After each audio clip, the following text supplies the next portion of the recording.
One of the most dumbest and transparent lies we are fed by multiple authorities we trust around us is the idea of skill shortage. The idea is that there is some great big demand for people with such and such degrees and certificates or skills in the industry. This myth of skill shortage has been marketed to folks from all sorts of different backgrounds. It is a myth that results in tremendous waste of our limited resources while transferring wealth from the poorer to the richer. Governments, banks, companies, the media, and many of your favorite social media influencers are exploiting your ignorance on this matter hardcore. By the end of this video, I'm sure you will agree with me that these liars ought to be heavily fined for perpetuating this myth, if not locked up in prison for a really long time.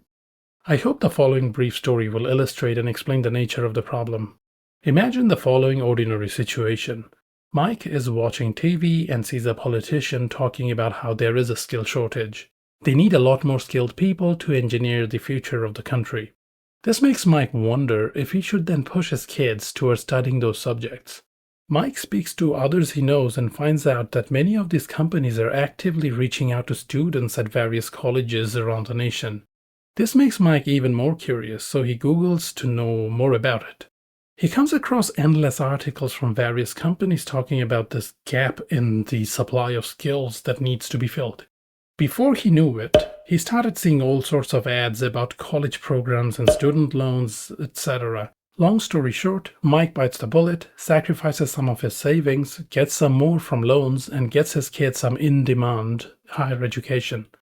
Up until this point in the story, there's probably nothing scandalous, but we will not stop here. Let's skip forward a bit and see how Mike's kids are doing. It turns out that despite having the degrees and certification, both his kids are complaining about not finding a job easily. To avoid drawing the wrong conclusions based on just two kids, we go and see what their generation is facing in the job market. Remember, we are to this day being bombarded with talks about skill shortage.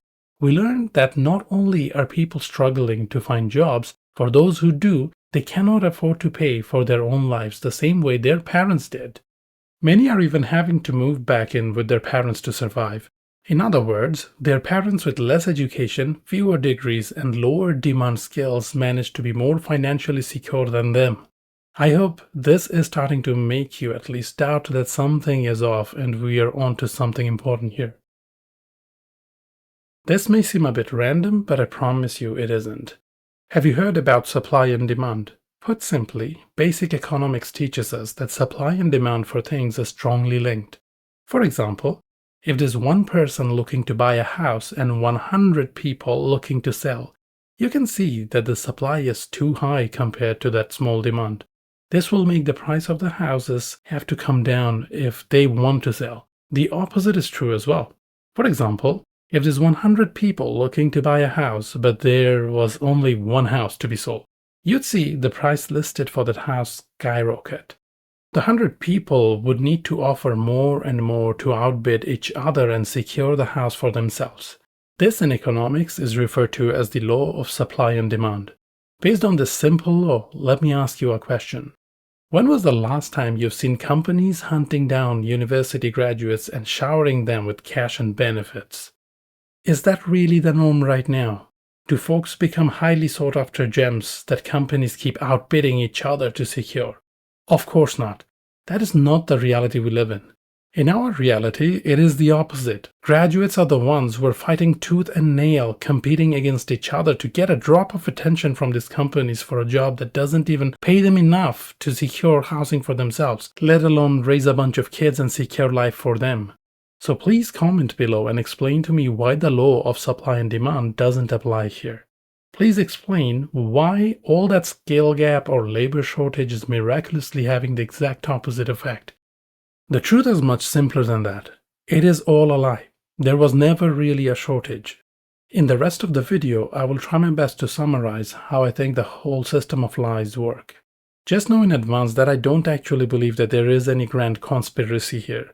It seems more reasonable to me to attribute these things to basic greed and what that does to us. The way it makes the most sense to me is to look at this from the perspective of individual players. We have the politicians, banks, the industry, education sector, and the media. For politicians, It could be as simple as them trying to score points with the pro-immigration voters. A quick way to do that would be to use skill shortage as your excuse to why you will bring in more immigrants, for example. It is also not beyond your average corrupt politician to funnel public funds to aid their allied industrialist bros, or try to mess with the regulations to favor their allies in the industry. Think about it. Just the decision to mass import foreign labor could dramatically reduce the labor cost for their industry friends. As a result, it becomes easier to understand why the same companies who can't be bothered to even send you a rejection email for your job application pretend so hard that they have skill shortages. As you can probably already tell, the more people fall for it and line up to get the job, the lower they have to pay. Now let's look at the banks and the education sector. What do you think happened to them with the rise in the popularity of getting degrees between generations? Lenders are obviously happy if you can find one more reason to borrow their money and return with interest. So the banks obviously never had any issues with the system. As for the education sector, they experienced a massive boom with the increase in degree and certificate-seeking tendencies between generations. Just like other for-profit businesses, the human beings running the colleges and universities can be driven by this self-serving interest too. The more they promoted the idea of skill shortage, the more they collaborated with industries and politicians in marketing this idea, the bigger, richer, and more powerful they got. The contribution of the media and your typical influencers in this perhaps has been the same forever. They will push whatever hyped up nonsense either for the money or the attention. As you can hopefully see, everyone in the system is ideally set to profit from this lie. The politicians, banks, companies, and schools all are heavily incentivized to keep this lie going as they all profit heavily from it. But not us, not the everyday people. We are the ones who are sacrificing our best years and going into debt to make the aforementioned group richer or more powerful.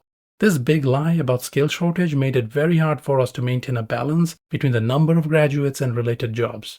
To me, this calls for a makeover of this whole system of putting young folks in debt, getting certificates for jobs that aren't even guaranteed to exist.